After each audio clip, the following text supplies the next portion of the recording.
Assalamualaikum Pak Edi.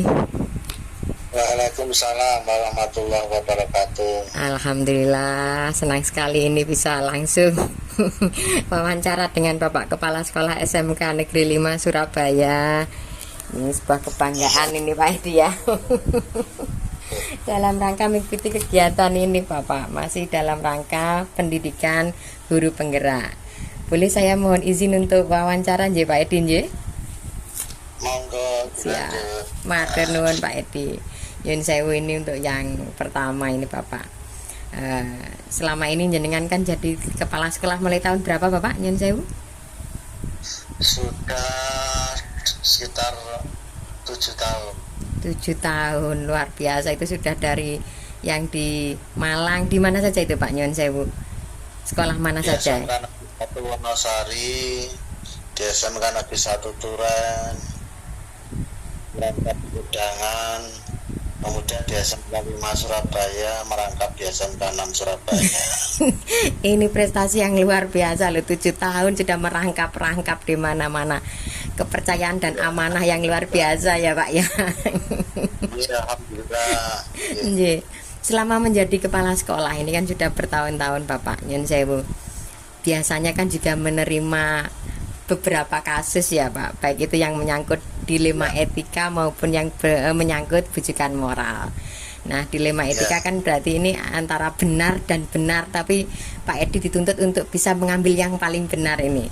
Terus untuk yang bujukan moral ini kan biasanya adalah iming-iming dari ini, iming-iming dari itu, tapi Pak Edi tetap dalam fokus lurus sebagai seorang kepala sekolah untuk mengambil keputusan yang berpihak kepada anak atau murid. Bagaimana Pak? Mungkin pernah menemukan kasus yang seperti itu? Contoh satu aja, etika moral itu apa ya Bu? Sehingga saya bisa fokus menjawab. Dilema etika itu menyangkut tentang benar dan benar. Biasanya itu kan kebenaran aturan melawan kasihan. Contoh biasanya kalau menerima kasus dilema etika itu ada anak Bapak, peraturan sekolah 1 kali mencuri saja peraturannya nggih, biasanya anak-anak ini akan dikeluarkan. Tapi kenyataannya ternyata ada anak kelas 10 Pak yang mencuri dan mencuri helm, seandainya mencuri helm, dan ternyata anak ini yatim piatu. Mencurinya ini ternyata untuk menyambung hidupnya dia. Akhirnya Pak Edi mau mengeluarkan juga, ndak tega padahal ini sesuai dengan peraturan, tapi ndak dikeluarkan juga.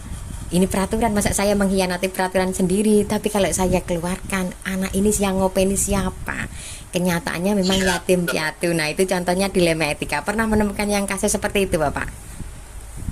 Kalau seperti itu kita harus membedakan antara legalitas dan nuansa kasihan atau batin ya. Betul. Tapi satu hal, kalau itu yang menjadi permasalahan adalah yang berhubungan dengan ranah kepolisian, itu mesti saya keluarkan.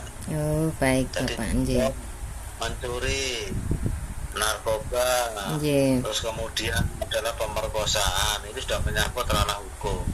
Berarti kita berpadu atau berpatokan pada legalitas. Siap, Bapak. Supaya nama sekolah tidak tercoreng.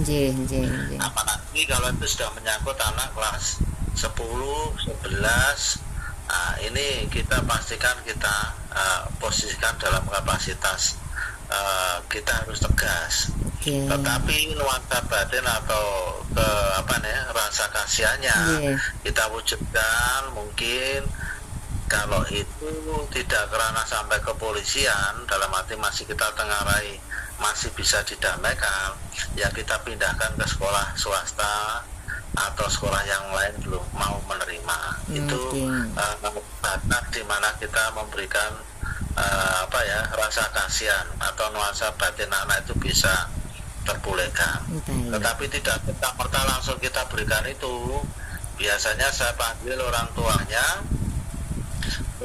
Kalau sudah merasa bersalah, itu dia harus minta maaf kepada orang tuanya, mencium kaki sampai benar-benar dia menyesal dan menangis. Tapi kalau sudah tidak bisa, menangis atau merasa, biasanya nggak saya berikan ini apa surat pindah. Saya anggap ini memang apa namanya, anak-anak yang moralnya sudah rusak, walaupun apa namanya seperti itu kita sudah nggak ada kasihan. Jadi watak batin atau kasar itu kita bandingkan atau kita beri nilai lebihnya manakala dia bisa meminta maaf ke orang tuanya sampai menangis sujud di kakinya dan benar-benar tidak mengulangi lagi. Berarti itu, siap, berarti mengangkat nilai tanggung jawab plus memang benar-benar tidak akan mengulangi ini ya Pak ya. Nje. Ya. Siap Bapak. Tapi tidak terus melanjutkan di sekolah saya, di sekolah yang saya ampu. Pasti gitu. Saya hilangkan, kecuali kalau masalah yang lain nggak ada masalah. Siap. Siap. Lanjut Bapak. Nje. Berarti ini tentang dilema etika tadi Pak Edi, antara legalitas sama kepedulian dan kasihan tadi ya Pak Nye. Nah yang kedua, pernah enggak Pak sebagai seorang kepala sekolah gitu Pak Edi pernah enggak menerima kasus-kasus bujukan moral gitu loh Pak, seandainya disuap, ini tolong dimasukkan di SMK Negeri 5, nanti saya kasih ini gitu, pernah enggak Pak ada kasus yang begitu Pak sebagai seorang kepala sekolah gitu? Memang kita tidak bisa memungkiri, jadi dalam hal menjalankan tugas, kalau itu berhubungan dengan pribadi saya, maka saya tidak akan melakukan sesuatu apapun yang tidak tidak harus dilakukan. Dalam arti kita tidak akan pernah menyalahi aturan, dan itu selalu bergandeng renteng dengan tugas pokok, di mana kalau kepala sekolah tidak melakukan, ya anak buah jangan sampai melakukan, sekecil apapun itu. Tetapi itu juga tidak dipungkiri, kadang kita tersandung pada hal yang memang garis tegak dijalankan, tapi garis bengkok harus dijalankan. Garis tegak memang itu harus saya lakukan sebagai pemimpin, tetapi manakala atasan mengharap itu saya bengkok dan itu menjadi perintah, itu kadang memang sulit, harus tidak kami lakukan. Contoh kecil dalam hal PPDB, itu kita sudah lurus tegak, tapi ada beberapa orang yang pengen memasukkan dengan cara melalui pimpinan. Tapi ini nggak diekspos, karena apa? Ya ranah yang agak riskan. Karena apa? Tidak hanya di sekolah kita, mungkin di sekolah lain juga sama. Jadi hal yang seperti ini memang kita nggak bisa memungkiri bahwa saya harus melawan atasan, itu sulit. Karena kalau kita melawan atasan, ya juga atasannya kena lagi dengan atasan yang lain, atasan lagi kena atasan lain. Jadi sulit untuk menerjemahkan dengan batasan-batasan yang sesuai dengan apa namanya ke garis lurus atau garis tegaknya ini. Siap. Itu tuh. Bapak. Ini luar biasa ya Pak ya, mau tegak pun ternyata itu kita ya ada hal-hal lain yang ternyata kita juga dilihat ya Pak ya, atasan kita lagi gitu ya. Nah selama ini Pak Edi yang penting tegak lurusnya ini yang paling dipegang teguhnya apa Bapak? Kebajikan yang mana yang paling dipegang teguh? Contohnya seandainya memang yang penting jangan sampai ini tidak atau melenceng dari agama atau apa, atau perlu didiskusikan dulu dengan Bapak Ibu guru yang lain saat mengambil kebijakan sekolah tadi Bapak. Yang paling krusial yang sering saya alami itu kan masalah menyangkut perceraian, masalah perselingkuhan. Itu memang gak berat-berat, tapi juga kita harus bijak dalam hal, karena apa? Contoh kecil yang 4 kali saya alami. Jadi kalau sudah menyangkut ranah etika moral tadi ya, kalau misalkan ada persoalan menyangkut rumah tangga, kalau perselingkuhan di antara orang yang sudah beristri dan orang yang sudah bersuami, kalau semacam ini saya pastikan saya tidak akan memberi memberi celah karena itu juga menyangkut permasalahan yang agama tidak boleh, tetapi juga bagi anak-anak kalau sudah tahu juga akan menjadikan martabat guru menjadi jatuh. Kemudian sisi yang lain, kalau itu menyangkut ranah-ranah teman-teman guru, itu juga nggak bagus. Kalau sudah seperti itu, ya sudah, hukuman paling berat akan saya jatuhkan. Oke, Bapak. Tapi makna itu sumbernya harus diteliti dulu. Jadi kepala sekolah itu tidak harus mendengarkan dari salah satu telinga kita, tapi harus kedua telinga harus didengarkan. Dalam proses seperti itu, satu, jika itu yang melaporkan adalah keluarganya, maka itu bisa kita lakukan untuk penyidikan. Penyidikan itu dalam arti apa? Buktinya apa? Bukti itu akan menjadi serangan balik dalam ranah hukum, berisiko bagi kepala sekolah. Maka biasanya keduanya kita datangkan. Kemudian di situ ada beberapa hal sebagai komponen untuk kelengkapan administrasi. Contoh daftar absen, terus ada notulensi, ada acara, ada surat undangan untuk dipanggil itu. Terus kemudian yang terakhir, kalau itu ada bukti foto sebagai bagian pembuktiannya, nah, harus ditanyai siapa yang foto, jam foto, dari mana foto pembuktiannya. Terus kemudian terakhir adanya pengakuan. Kalau itu sudah lengkap, sudah nggak bisa ditolerir. Tetapi kalau atas dasar katanya orang begini, katanya orang begini, nah kalau itu berisiko bagi si pelapor, apalagi pelapor bukan pihak yang bersengketa atau pihak yang bermasalah. Dan itu benar-benar harus difahami oleh siapapun yang akan jadi kepala sekolah, utamanya yang akan jadi kepala sekolah. Jadi tidak boleh serta-merta menuduh orang tanpa bukti. Kalau bukti itu buktinya harus otentik, dari mana foto.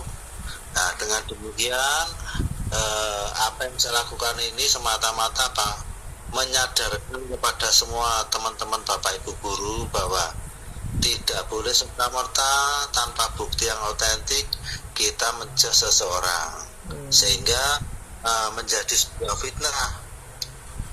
Dan ini Pak Edi juga pernah mendapatkan fitnah seperti itu. Pada akhirnya kalau diterima dari keping satu, maka semuanya akan menjadi padahal tidak ada permasalahan. Nah ini kalau dibalik, misalkan Pak Edi nggak bijak, maka itu menjadi ranah hukum bagi yang membuat opini fitnah tadi ya Pak ya. Nah itu contoh gitu. Tetapi dalam sebuah kepastian legal itu ranahnya harus ada 1 kali pemanggilan, 2 kali pemanggilan. Kalau sudah 3 kali pemanggilan dan itu fix benar, dalam arti panggilan tadi merupakan pembinaan 1, 2, 3, ini kita lepaskan ke cabang dinas. Cabang dinas maka akan melepaskan ke DKD. DKD juga tidak serta-merta menjas, diteliti dulu, kepala sekolahnya dipanggil, yang bersengketa dipanggil, terus kebenaran legalitasnya tadi yang berupa dokumen-dokumen yang saya sampaikan tadi itu menjadi sebuah kepastian. Kalau itu sudah dilundingkan dan pasti, ya itu pasti hukumannya 1, penurunan pangkat, jabatan fungsional.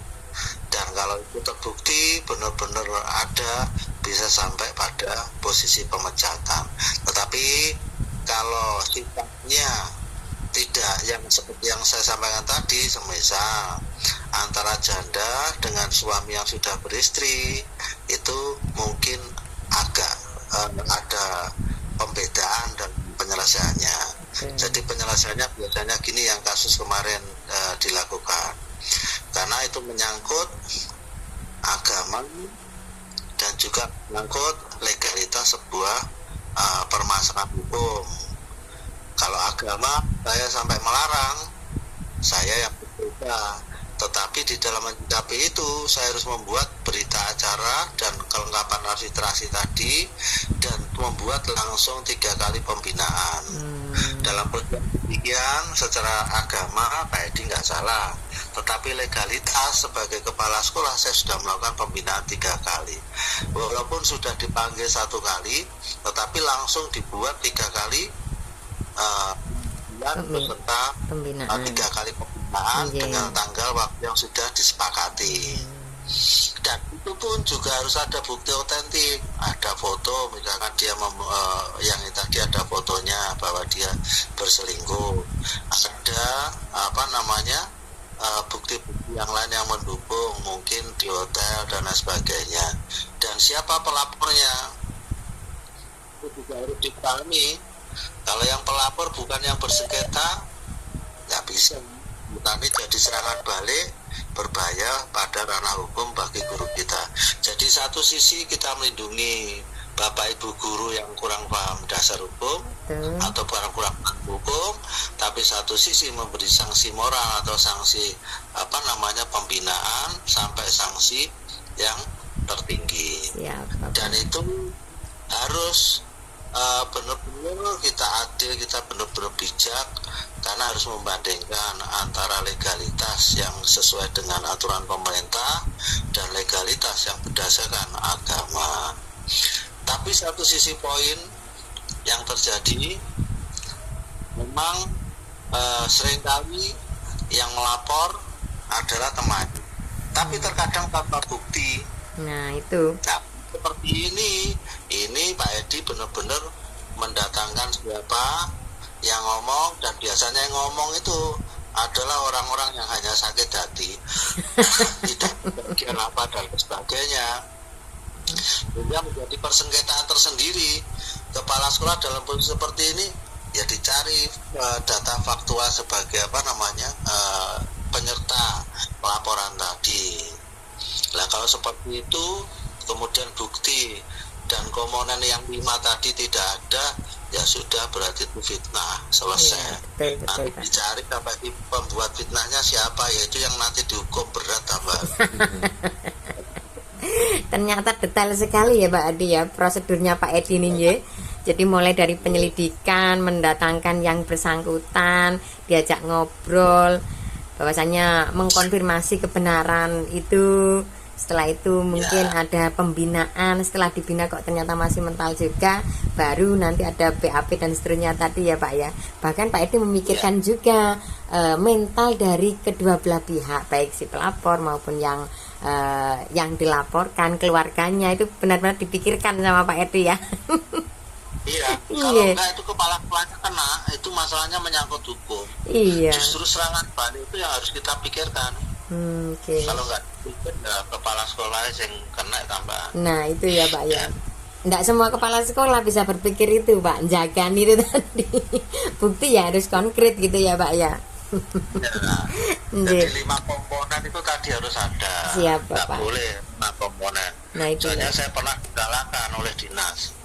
Kok semudah itu sampai siapa yang foto, difoto dari mana, sampai sudah dapat dari mana. Nah itu akhirnya menjadi beban juga bagi saya. Iya. Berarti saya membuat keputusan yang salah. Betul Terus Bapak. apa lagi? Bapak. Nah ini tadi kan prosedurnya sudah belum saya tanyakan, jadi kan ternyata sudah detail bisa menjelaskan ini Mak, 5 langkah 5 komponen tadi kan sebenarnya ada di pertanyaan ketiga, tapi kita lanjutkan di pertanyaan keempat Bapak. Nah selama ini kan memang hampir semuanya yang Pak Edi lakukan itu ternyata berdampak terhadap baik itu anak-anak, terhadap Bapak Ibu guru yang bersengketa mungkin, tentu saja juga berdampak pada sekolah. Nah untuk ini Bapak, Bapak mengambil keputusan ini gitu ya, yang Pak Edi paling anggap efektif tadi. Jadi sebelum mengambil keputusan, berarti Pak Edi kan ada enggak trik-trik efektif? Tadi kan sudah sempat disampaikan juga sama Pak Edi, salah satunya ya pakai 5 komponen tadi gitu, biar nanti tidak ada yang disesali dalam mengambil keputusan ya Pak Edi ya.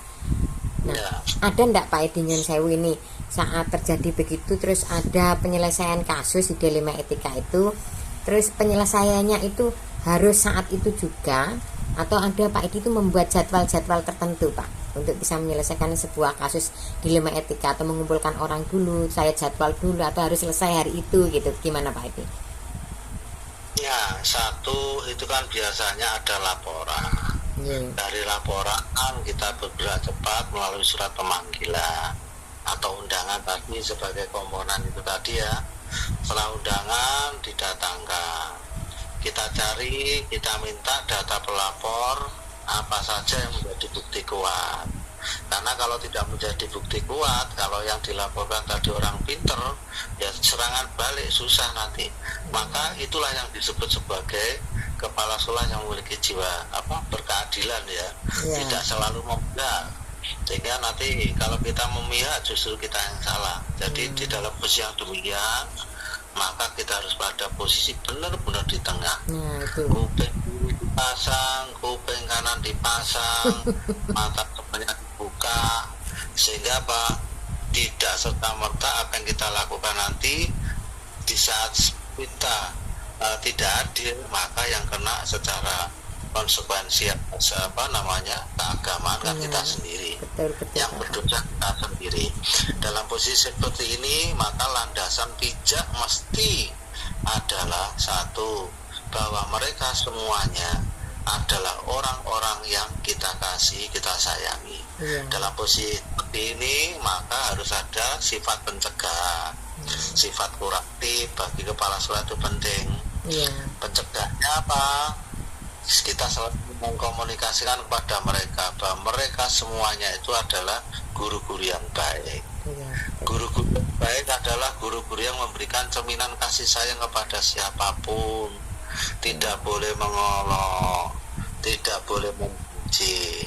Yang ada adalah sebuah keluarga besar. Kalau sudah kita lakukan sosialisasi seperti ini, masih ada orang yang seperti yang Bu ini tadi sampaikan, ya prosesnya adalah pemanggilan, diajak ngobrol, persuasif dan lain sebagainya, melalui ngopi bersama bareng atau wisata bareng, merokok bareng, atau apapun yang sifatnya adalah membuka mata batinnya, membuka mata hatinya, membuka cara berpikirnya, sehingga semua permasalahan itu kan adanya masalah miskomunikasi. Betul Bapak. Inilah yang kita lepaskan, kita bangun sebagai bagian pencerminan di antara mereka harus ada terwujud kasih sayang. Nah itu Bu konsepnya. Siap Bapak. Jadi kalau seperti itu akan nggak ada masalah. Iya betul Pak ya, pendekatan yang persuasif itu kan, karena katanya kan kalau tidak kenal maka tidak sayang ya Pak, maka harus kenal dulu, tahu dulu, dalemi dulu ya. Nah Pak ini kan selalu sebagai seorang kepala sekolah ini kan selalu mencoba berada di tengah ya Pak ya, netral, tidak berpihak ke sana ke sini gitu ya. Tapi kan selalu ada saja tantangannya ya Pak. Menurut Bapak ini tantangan terberat ini apa Pak selama menjadi kepala sekolah ini dan menghadapi kasus-kasus begitu? Tantangan terberat saya bukan persoalannya siapa mereka, tetapi mereka adalah keluarga kita. Tetapi pada saat tantangan itu muncul, manakala kepala sekolah seperti SMK 5 Surabaya yang besar ini, tidak mungkin waktu saya itu bisa untuk semuanya. Setiap langkah itu mesti harus disampaikan, entah per bulan sekali kita kumpulkan, kita ngobrol. Nah tantangan terberatnya itu seperti saat ini dengan sekolah sebesar itu, kegiatan banyak untuk ngajak ngobrol dengan yang teman-teman yang mungkin belum sampai tersampaikan semuanya. Ini kadang mungkin ada masalah muncul lagi, mereka berpikir bahwa menjas orang salah. Nah ini kan seperti Pak Yai kalau menyampaikan ceramah itu kalau diulang maka mereka akan paham. Tapi kalau dilakukan 1 tahun sekali ini kemudian nggak disampaikan lagi, 2 tahun barusan dikumpulkan, sudah berubah karakter panitia karena dia terpengaruh atas apa itu, terpengaruh atas dasar mungkin uang atau kebahagiaan yang semu atau apa dan lain sebagainya, sehingga perubahan berpikirnya itu kalau terlalu lama akan cepat.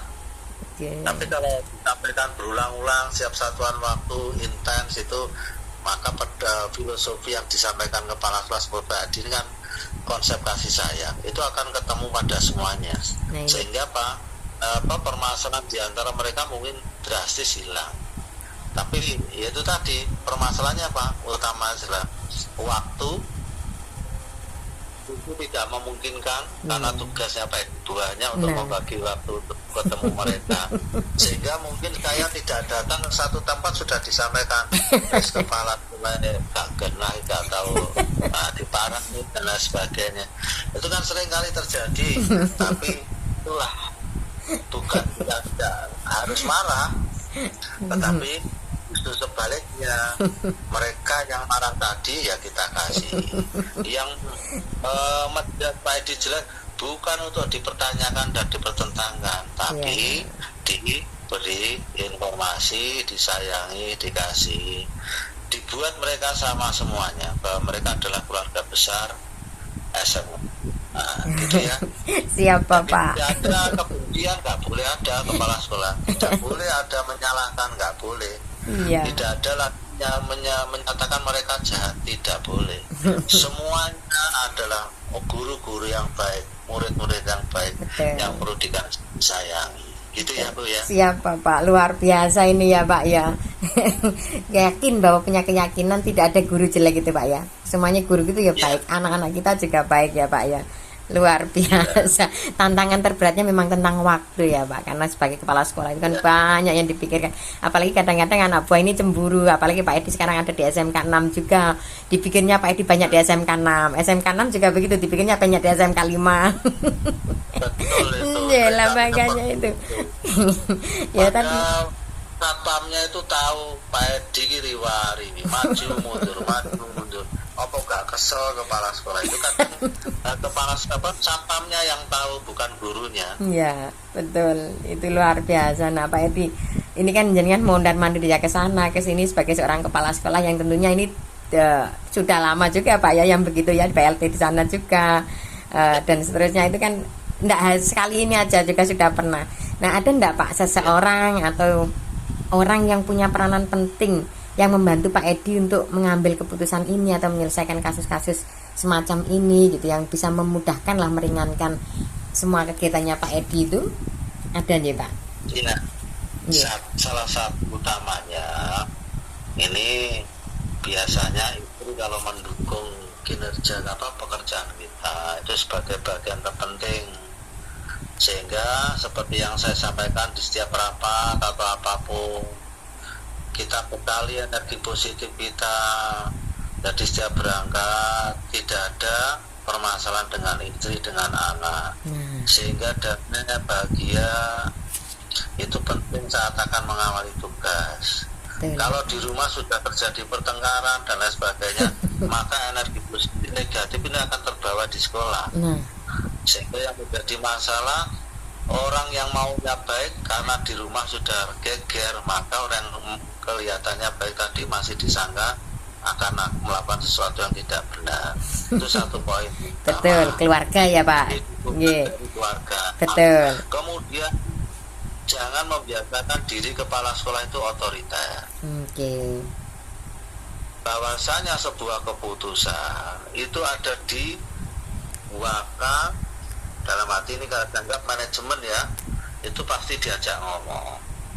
Kalau kita memutuskan sendiri, maka yang terjadi dimungkinkan apa yang kita sampaikan tadi akan disampaikan oleh waka kita, antar satu waka dengan waka yang lain berbeda. Itu. Maka sebuah kebijakan kepala sekolah, walaupun kita sudah mengerti jawabannya, maka semua waka dikumpulkan. Ini begini, ya apa menurut sampean ya apa. Jadi semuanya ditanyai, supaya kita juga bisa menambah wawasan untuk penyelesaiannya. Walaupun saya ulangi lagi, kita sudah tahu cara penyelesaiannya, tetapi disitulah kita memberikan ruang gerak bahwa semua warga itu juga harus belajar dalam menyelesaikan masalah seperti yang diselesaikan, sehingga saat kita memutuskan maka semua warga tadi bahasanya akan sama. Tetapi kalau langsung kepala sekolah membuat kebijakan, maka dimungkinkan salah satu warga akan menyatakan berbeda bahasanya dengan kepala sekolah, juga menjadi justru tidak menyelesaikan masalah tapi membawa permasalahan yang berlanjut yang baru. Nah, di dalam penyelesaian masalah itu juga satu hal yang paling penting, memastikan diri menggunakan struktur organisasi secara benar. Maksudnya apa? Contoh kecil, ketua program sebagai kepala sekolah kecil, itu diberikan ruang gerak untuk mereka menyelesaikan masalahnya sendiri, biar mereka mampu berpikir, belajar, berinovasi, berimprovisasi dan lain sebagainya untuk menyelesaikan masalahnya dia. Kalau sudah dimungkinkan bisa diselesaikan, clear sudah, ranah itu ada di ranah tingkat kecil, nggak usah sampai dibawa ke atas, karena akan membebani kegiatan-kegiatan yang lain. Bisa tambah kakek penggawean yang tidak mestinya dilakukan oleh kepala sekolah. Nah, setelah ketua program, barusan kebijakan WAKA itu juga merupakan kebijakan kepala sekolah.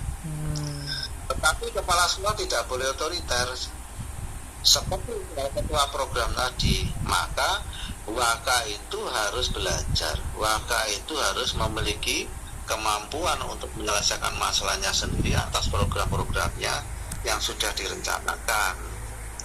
Dengan demikian saat WAKA tadi menyelesaikan masalahnya, kepala sekolah ngapain ikut campur?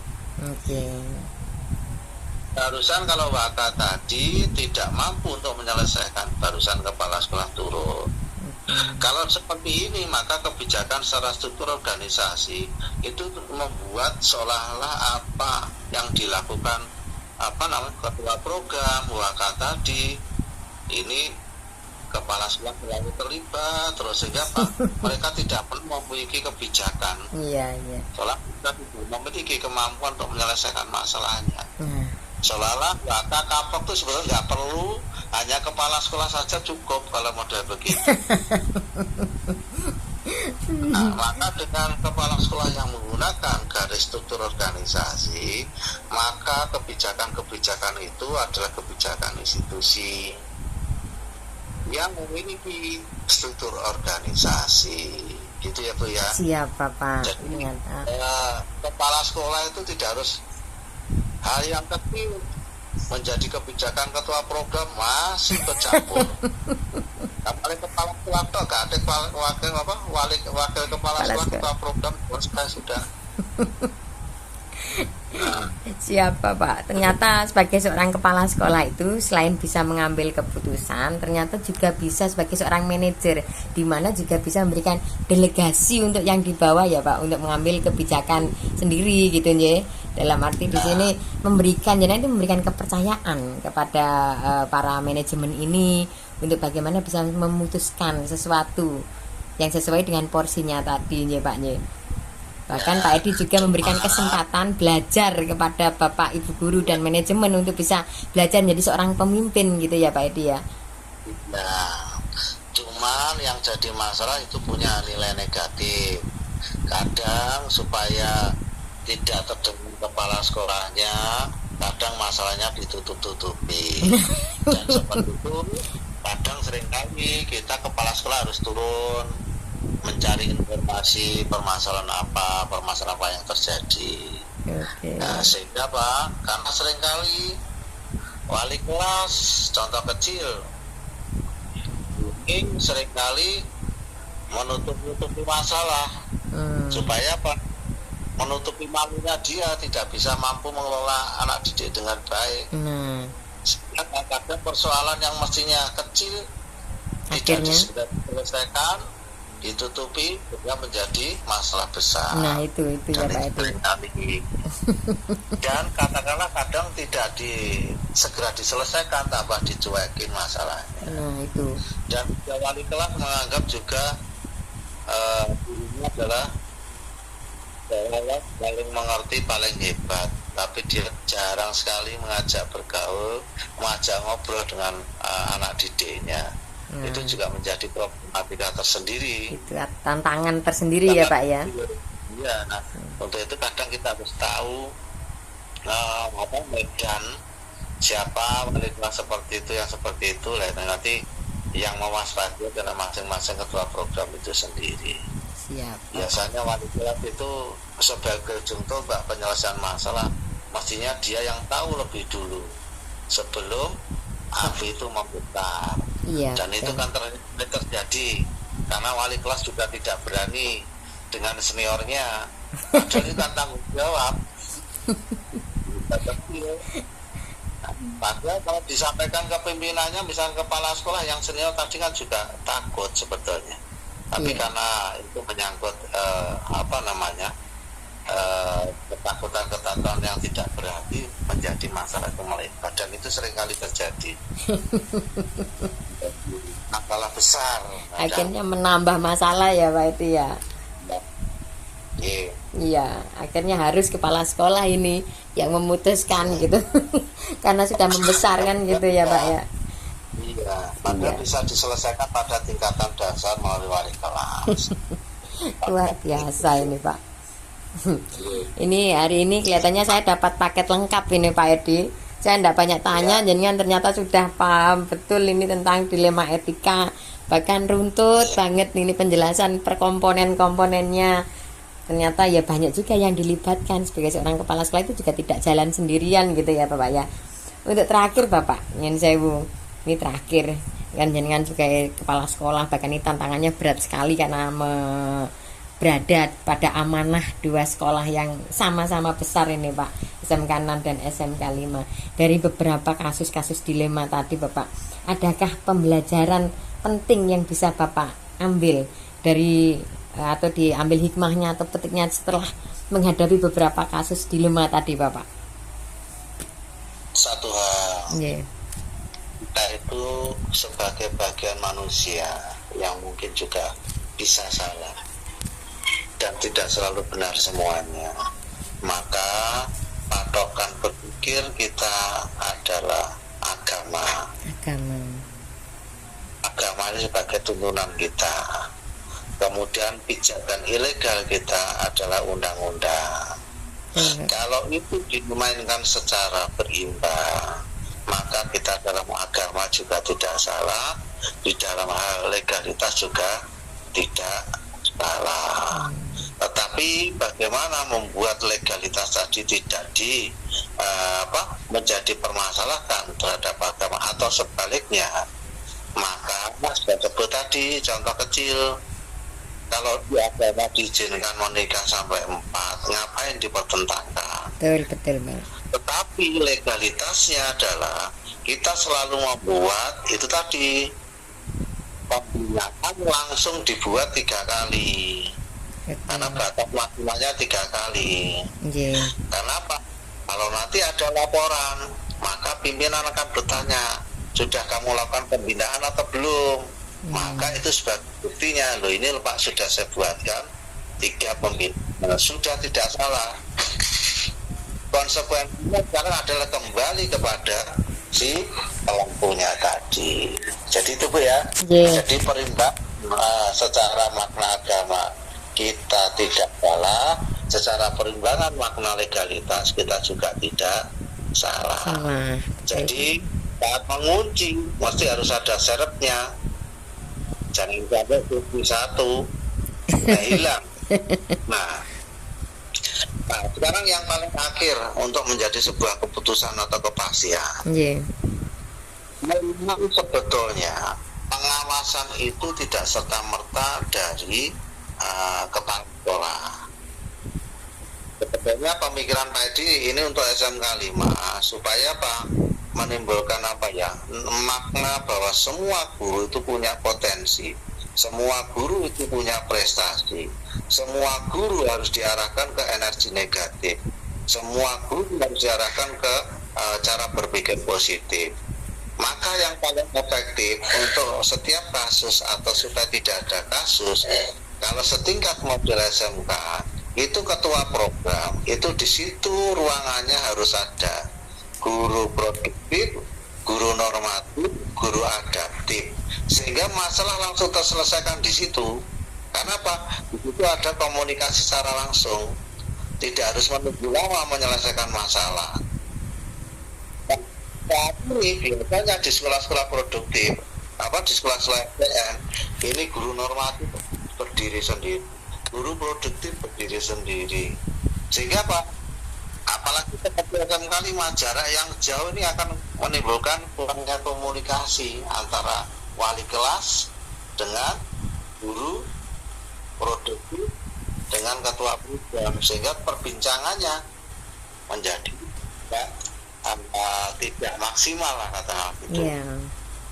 Nah, di sisi yang lain, guru normatif adaptif yang dibicarakan mesti sesuatu yang tidak bermanfaat. Yang terjadi adalah kecurigaan. Jarak yang jauh kadang menjadikan dilema seperti itu. Tapi alhamdulillah saya punya satu sekolah yang modelnya saya buat seperti itu jalan. Ini jadi gua ada di situ wakil kepala sekolah, ada guru BK, ada guru normatif adaptif, bercampur dengan wali kelas di situ, guru produktif yang jadi satu. Maka hampir masalah itu tidak ada, karena pasti di situ akan terjadi perbincangan masalah dan solusinya. Tapi kalau jaraknya jauh, ada yang tidak mengerti bahwa itu ada kasus, ada masalah, sehingga lama terselesaikan dan kadang hanya satu pendengaran saja yang digunakan. Pendengaran yang lain tertutup, tidak dengar, tapi sudah menjudge mereka salah. Ini permasalahan yang harus segera diselesaikan memang dalam kasus-kasus seperti ini. Yaitu mengkoordinasikan satu program kalian, itu di situ harus ada ketua program ada di situ, guru produktifnya harus ada di situ, guru normatif adaptifnya harus ada di situ. Yang sementara ini guru normatif adaptifnya untuk SMK 5 berdiri sendiri. Ini agak susah untuk mengurangi permasalahan siswa, mengurangi permasalahan guru dan lain sebagainya. Kadang barusan setelah apinya besar, barusan bingung memadamkan. Iya, betul Bapak. Ternyata mengawinkan antara yang produktif dengan NA ini juga sangat penting ya Pak, untuk keberlangsungan besarnya sekolah kita ya Pak ya. Jadi untuk terakhir Bapak, saya minta pesan-pesan mungkin untuk Bapak Ibu guru dan anak-anak kita SMK Negeri 5 supaya lebih baik dan lebih maju lagi sekolah kita Bapak. Oke, satu, bahwasan mengkondisikan sebuah kegiatan itu diawali dengan pemikiran-pemikiran yang positif. Pemikiran positif yang bagaimana? Pemikiran positif itu adalah pemikiran yang mengkondisikan ada konsep bahwa semua orang itu pada dasarnya putih, tidak ada yang jahat. Tapi semuanya menjadi jahat atau menjadi tidak jahat itu karena adanya permasalahan miskomunikasi. Nah, itu betul. Maka untuk menjawab miskomunikasi, kita harus berpatokan bahwa mereka semuanya adalah orang-orang yang perlu dikasih sayangi. Sehingga saat kita mengasihi menyayangi mereka, maka energi itu berbalik kepada diri kita. Maka mereka akan mengasihi menyayangi kita. Sehingga dalam posisi yang demikian, orang yang mau berbuat jahat pada kita itu juga menjadi agak sungkan. Sehingga menjadi berbuat baik. Dari sisi seperti itu, maka seringkali saya sampaikan pada guru-guru semuanya, lakukanlah pembelajaran itu dengan konsep kasih sayang. Kasih sayang ya Pak. Itu semuanya harus dikasih, disayangi. Tidak yang pintar saja disayangi, tetapi yang bodoh itu adalah titik permasalahan kita. Mereka harus dikasih sayangi, juga disampaikan kepada teman-temannya, kepada bapak ibunya, kepada gurunya, bahwa mereka semuanya, utamanya yang terkucilkan atau yang tidak pintar atau yang tidak baik, itu justrulah menjadi titik pusat utama pembelajaran yang utamanya dimulai dengan mengasihi mereka, menyayangi mereka. Gitu Pak. Siap Bapak, luar biasa ini Pak. Poin pentingnya adalah bagaimana cinta kasih ini tetap tersebar di sekolah kita ya Bapak ya, antara murid dengan guru, murid dengan kepala sekolah dengan guru, semuanya tidak ada pilih kasih, semuanya itu juga dianggap bahwasanya semuanya itu putih dan punya bakat baik semuanya ya Pak Edi ya. Bagaimana cinta kasih ini akan membuat baik dan akan membuat SMK Negeri 5 ini akan semakin jaya ke depannya ya Bapak ya. Amin, amin. Amin ya rabbal alamin. Matur nuwun Pak Edi, luar biasa. Ini poin pentingnya adalah bagaimana cinta kasih ini akan tersebar di mana-mana Bapak. Matur nuwun Bapak, ngapunten ini mengganggu aktivitas Pak Edi yang lain kan masih banyak juga ini kelihatannya. Pak Edi, saya terima kasih sekali, matur nuwun sangat atas kesempatan ini bisa langsung wawancara dengan Bapak. Semoga di lain kesempatan tidak hanya dalam kegiatan ini saja, tapi masih ada kesempatan lagi untuk bisa belajar lagi dengan Pak Edi. Siap, terima kasih. Terima kasih Pak Edi. Ya, assalamualaikum warahmatullahi wabarakatuh. Waalaikumsalam warahmatullahi wabarakatuh.